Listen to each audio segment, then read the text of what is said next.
Morning student. पिछली तासिका में हमने मौसम नुक्कड़ नाटक की शुरुआत की थी और इस मौसम नुक्कड़ नाटक के रचयिता अरविंद गौड़ है। हमने यहाँ पर दो दृश्य देखे थे। पहला दृश्य हमने यहाँ पर देखा था पानी की समस्या। पानी की समस्या दिन ब दिन विकल रूप धारण करती जा रही है, इस पहले दृश्य को देखा था। और प्रकृति की छेड़छाड़ करने के कारण ऋतु चक्र अनियमित हो गया है, ऐसे हमने यहाँ पर दो दृश्य देखे थे। आज हम यहाँ पर तीसरा दृश्य देखेंगे। तीसरी समस्या जो है वो हम यहाँ पर देखेंगे आज। तो यहाँ पर तीसरा दृश्य है, देखिएगा क्या कहते हैं। चलो चलो शॉपिंग के लिए चलते हैं। दूसरी लड़की कहते हैं लेकिन आपको खरीदना क्या है। पहली लड़की कहते हैं मुझे 4-5 छाते खरीदने हैं। दूसरी लड़की आप छातों को क्या करोगी, बारिश तो इस बार हुई नहीं है।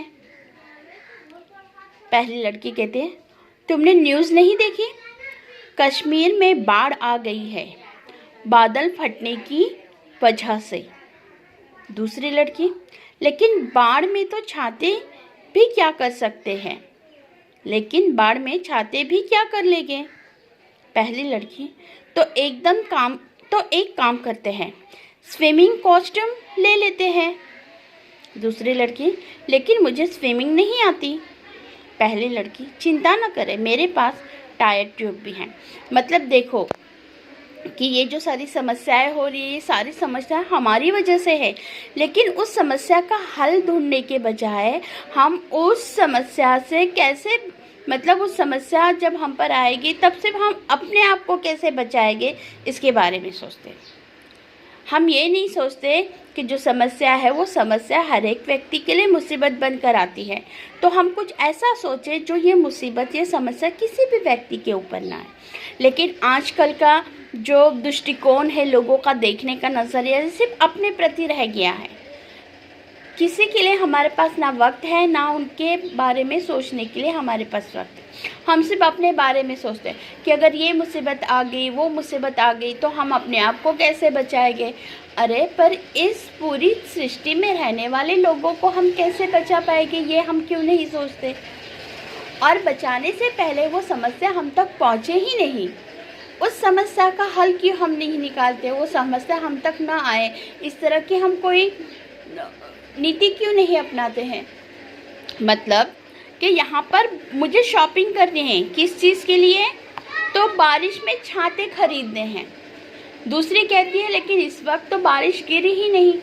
तो उन्होंने कहा कि नहीं, मैंने देखा न्यूज़ में कि कश्मीर में बाढ़ आई हुई है, तो इस बाढ़ से बचने के लिए कुछ तो इंतज़ाम करना चाहिए ना हमें हमारा।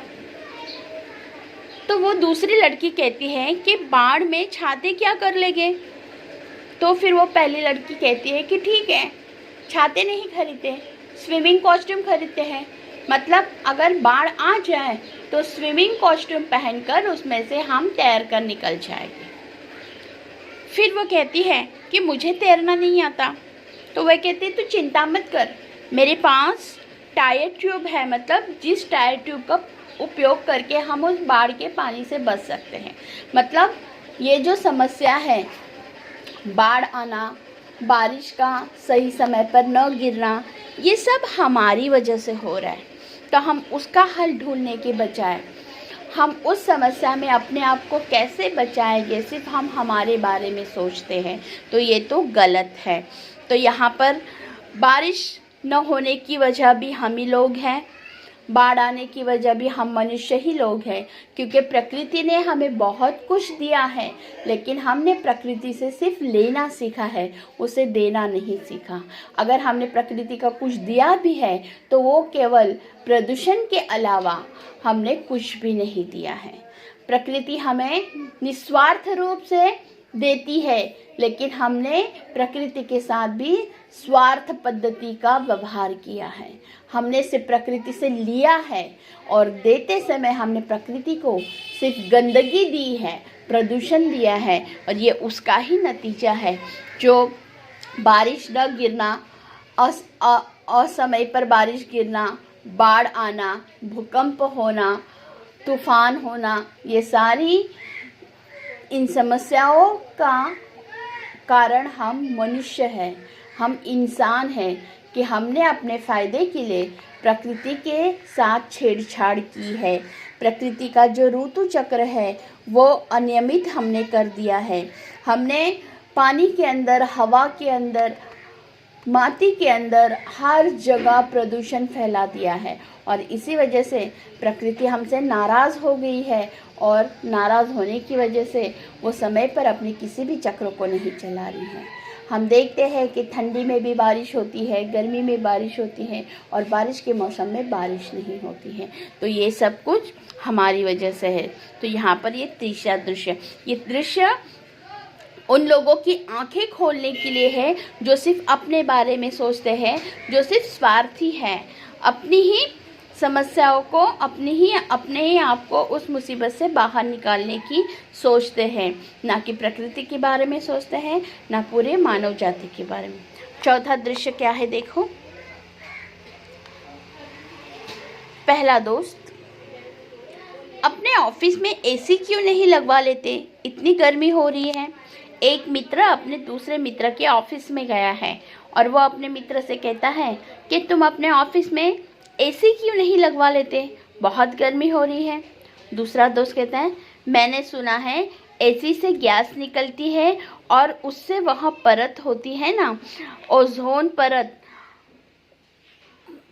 उसमें छेद हो जाता है। हम देखते हैं, हमें पता है कि सूर्य की किरण हम तक डायरेक्टली नहीं पहुंचनी चाहिए और इसीलिए सूर्य की किरणों के बीच में और हमारे बीच के अंदर एक थर है जिसको ओजोन थर कहते हैं, कि वो ओजोन थर से क्या होता है, सूर्य की किरण हम तक डायरेक्टली नहीं पहुंचती, वो किरण, वो ओजोन थर उन किरणों की जो तीव्रता है उसको कम करके हम तक पहुंचाती है। अन्यथा अगर सूर्य की किरण डायरेक्टली हम पर पड़े तो हमारा शरीर जल जाएगा, हमारा शरीर भस्म हो जाएगा। और सूर्य की तीव्रता की किरणों की तीव्रता को रोकने के लिए प्रकृति ने हमारे और सूर्य के बीच में एक ऐसा आवरण, एक ऐसा थर बनाया है जिसको ओजोन थर कहते हैं। तो यहाँ पर एक मित्र कहता है कि तुमने अपने ऑफिस में एसी क्यों नहीं लगवाया, एसी लगवा लो, काफ़ी गर्मी हो रही है। फिर वो दूसरा मित्र कहता है कि मैंने सुना है कि एसी लगवाने से, जो एसी के अंदर से जो गैस निकलती है वहाँ ओजोन की परत को, ओजोन के थर के अंदर छेद कर देती है, सुराख कर देती है, जिसकी वजह से उन छेदों से सूर्य की किरण तीव्रता से हमारे शरीर पर, ज़मीन पर पड़ सकती है। लेकिन हमने कभी इसके बारे में सोचा है? गर्मी के मौसम आए नहीं कि सबके घरों में एसी कनेक्शन लग जाता है, एसी लगवा देते हैं ताकि हमें गर्मी ना हो। बाकी इन एसी से निकलने वाली गैसों से पर्यावरण बिगड़ता है तो बिगड़ने दो, ओजोन के थरों में, ओजोन के परत पर छेद होते हैं तो होने दो, मुझे उससे क्या लेना देना। और मैंने कहा 10 एसी लगवाए हैं, एक ही तो है मेरे घर में एसी। लेकिन यही एसी मेरे घर में, तेरे घर में, उसके घर में, सभी के घरों में एसी जब चलते हैं तो उससे निकलने वाली जो गैस है वो गैस पर्यावरण के अंदर मिश्रित होती है और ओजोन के थरों में छेद करती है। लेकिन हमें किसी से कोई लेना देना, हम तो सिर्फ अपने बारे में सोचते हैं। हमें गर्मी नहीं होनी चाहिए इसलिए हम एसी लगा देते हैं, लेकिन उन आम लोगों के बारे में हम नहीं सोचते जो बिना वजह से यह पर्यावरण के इस अनियमित समस्याओं को झेल रहे हैं। ऐशो आराम में तो हम रहते हैं, हम बड़े बड़े फैक्ट्री को चलाते हैं, उसका गंदा पानी हम नदियों में फेंकते हैं, हमें कोई प्रॉब्लम नहीं से, क्योंकि हम तो मिनरल वाटर पीते हैं। लेकिन उस नदी से पीने वाले, जो नदी का पानी पीने वाले उन गरीब जनता के बारे में कौन जिम्मेदारी लेगा? हमें उनसे क्या लेना देना, वो अपनी सोचे, हम अपनी सोचें, बस यही दृष्टिकोण रह गया है हमारे पास। तो यहाँ पर पहला दोस्त कहता है आपके एक एसी की वजह से कोई छेद नहीं होने वाला। मेरे ऑफिस में 6 एसी लगे हुए हैं। मेरी बीबी को तो सर्दी में भी एसी चाहिए। एसी चलाकर 2-2 कंबल ओढ़कर सोती है। मतलब देखो कि लोगों का दृष्टिकोण देखो, लोगों की सोच देखो कितनी नीची है। एक मित्र दूसरे मित्र से कहता है कि तुम अपने ऑफिस में एसी लगा लो, काफ़ी गर्मी हो रही है, क्योंकि उस दूसरे मित्र को ऑफिस में, उसके ऑफिस में 6 एसी लगे हुए हैं, सो इसको तो गर्मी बर्दाश्त नहीं होती। लेकिन दूसरा मित्र कहता है कि नहीं, एसी की निकलने वाली हवा से ओजोन के परत में छेद होते हैं। मतलब दूसरा सही बोल रहा है, लेकिन वो पहला उसे कहता है कि तुम्हारे एक एसी लगने से कौन से छेद होने वाले हैं ओजोन के परत में। मेरे ऑफिस की बात देखो, मैंने तो 6 ऑफिस में एसी लगाए हैं। और मेरी बीबी की ही बात ले लो, मेरी बीबी को तो सर्दी में भी एसी चाहिए। एसी चलाते हैं और ऊपर से 2-2 कंबल ओढ़ते हैं। जब कंबल ही ओढ़ने हैं तो एसी की क्या आवश्यकता है। लेकिन ये बड़े लोगों की बड़ी बातें होती हैं। लेकिन इन बड़े लोगों के ऐशो आराम में हम जैसे सामान्य लोगों की यहाँ पर तकलीफ़ में हम आ जाते हैं, हम परेशानी में आ जाते हैं। ये ऐशो आराम में रहते हैं और समस्याओं का सामना, मुसीबतों का सामना हम जैसे मध्यम वर्गीय गरीब वर्गों को करना पड़ता है। जो हमारे घर में तो एसी नहीं है, लेकिन फिर भी हमें इन तकलीफ़ों से गुजरना पड़ रहा है। तो यहाँ पर ये चौथा दृश्य कहता है कि पर्यावरण के ऋतु चक्र में, पर्यावरण के समतोल में कोई भी परेशानी आ जाए, समस्या आ जाए, हम बड़े लोगों को इससे कोई लेना देना नहीं। हम तो एसी चलाएंगे और साथ में कंबल भी ओढ़ेंगे। अब देखो पांचवा दृश्य, मतलब ये चौथा दृश्य उन पूंजीपति वर्गों के लिए है जिनके घरों में एसी दिन रात चलते रहते हैं, जिनके ऑफिस में एसी लगे रहते हैं, पर उनको ये नहीं मालूम कि हमारे ऑफिसों में, हमारे घरों में लगने वाले एसी से निकलने वाली गैस ये पर्यावरण के अंदर जो ओजोन का थर है, जो सूर्य की किरण से हमारी हिफाजत करती है, उन थरों में, उन परतों में छेद कर देती है, जिसकी वजह से हम देखते हैं कि कभी कभी सूर्य की किरणों की तपिश हमें महसूस होती है, ज़मीन काफ़ी गर्म हो जाती है, काफ़ी गर्मी होती है, बेचैनी होती है। ये इसका ही रीज़न है, क्योंकि सूरज के किरणों के बीच में ओजोन की परत है और वही ओजोन की परत उन सूर्यों की तीव्र किरणों को रोकने का काम करती है।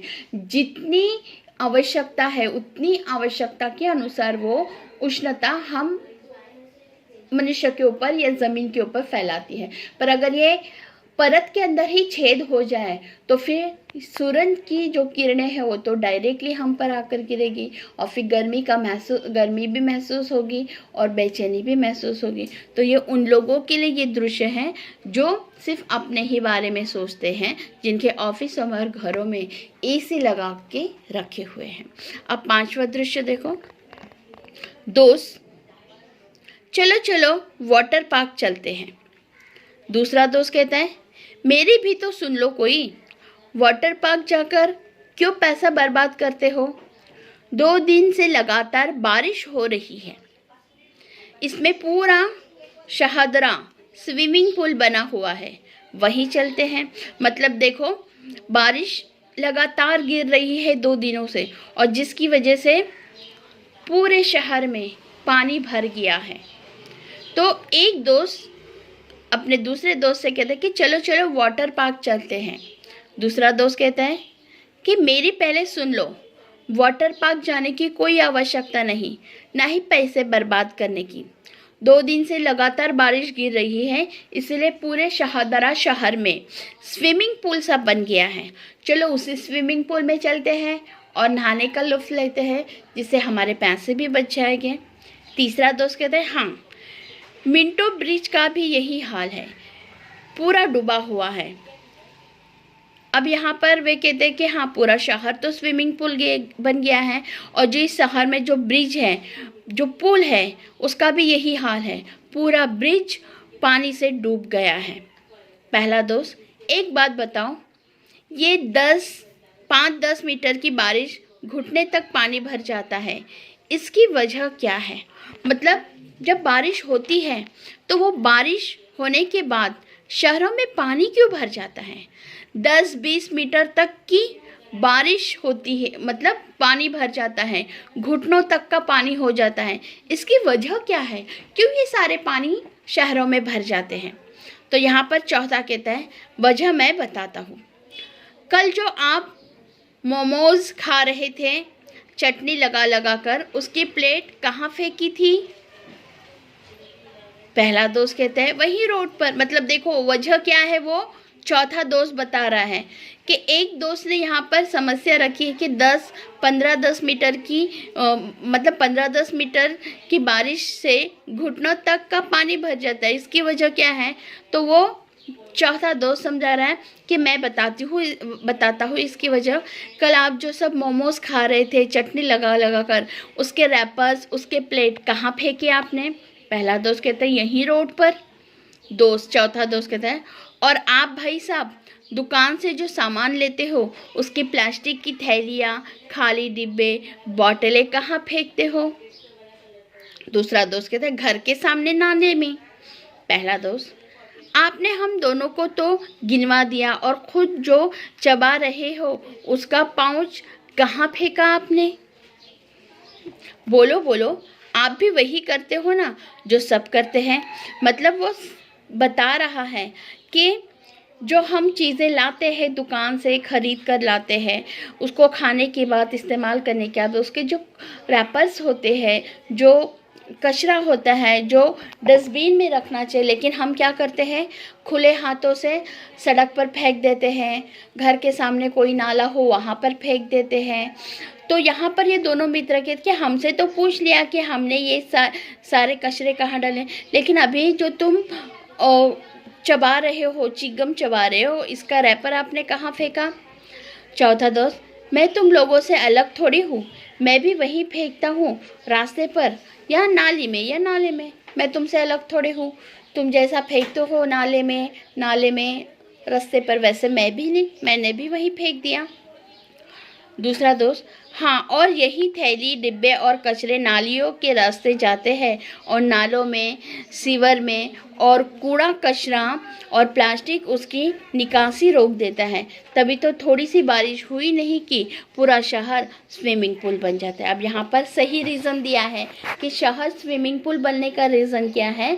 तो हम जो चीज़ें इस्तेमाल करते हैं उसका जो कचरा होता है वो रास्ते पर फेंक देते हैं, नालियों में फेंक देते हैं, नालों में फेंक देते हैं, और फिर वही सारा कचरा उन नालियों में अटक जाता है और उस नाली से जाने वाला पानी रुक जाता है और फिर पानी उन नालों से बहता नहीं है। और जब बारिश होती है तो वही बारिश रास्तों के ऊपर पानी जमा देती है और स्विमिंग पूल बन जाता है।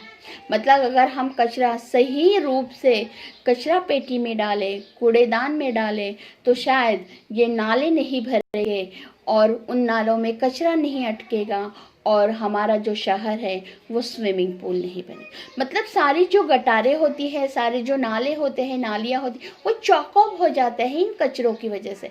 क्योंकि हम खाने पीने के बाद जो भी चीज़ लाते हैं खरीद कर, इस्तेमाल करने के बाद उसका रैपर होता है, उसकी जो प्लास्टिक के बैग होती है, वो खुले हाथों से ऐसे रास्ते पर फेंक देते हैं या बालकनी से फेंक देते हैं। तो वही सब कचरा उड़कर नालों में जाकर रुक जाता है और वहाँ से जो पानी निकलने की जगह होती है वो वहाँ पर ब्लॉक हो जाती है और फिर पानी आगे नहीं जाता और बारिश के समय ये नाले पैक हो जाते हैं और फिर वही बारिश का पानी रास्तों पर ही पड़ा रहता है और फिर उसकी जो स्थिति है वो बढ़ती जाती है। जितना ज़्यादा बारिश बरसती है उतना ज़्यादा पानी भरता है और वो ही पानी वो जो शहर है वो पानी से भरा हुआ है तो उसको स्विमिंग पूल जैसा बन जाता है। अब देखो हम यहाँ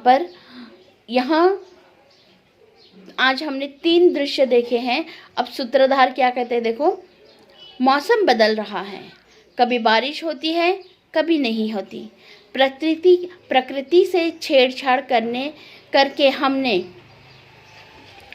पूरे ऋतु चक्र को उलट दिया है। बचपन में हम स्कूल में पढ़ते थे कि सर्दी के बाद गर्मी आती है, गर्मी के बाद बरसात आती है, लेकिन अब सब कुछ बदल गया है। बसंत में बारिश हो रही है, गर्मी में ओले पड़ रहे हैं और यह सब कुछ इसलिए हो रहा है क्योंकि हमने प्रकृति को दोहन किया है, उसे लूट लिया है अपने स्वार्थ के लिए, पैसे के लिए, विकास के लिए। विकास से हमारी अवधारणा क्या है? इसी अवधारणा के चलते हम ऐसी चीज़ें करते हैं जिसका असर पड़ता है हाशिए पर खड़े आखिरी आदमी पर।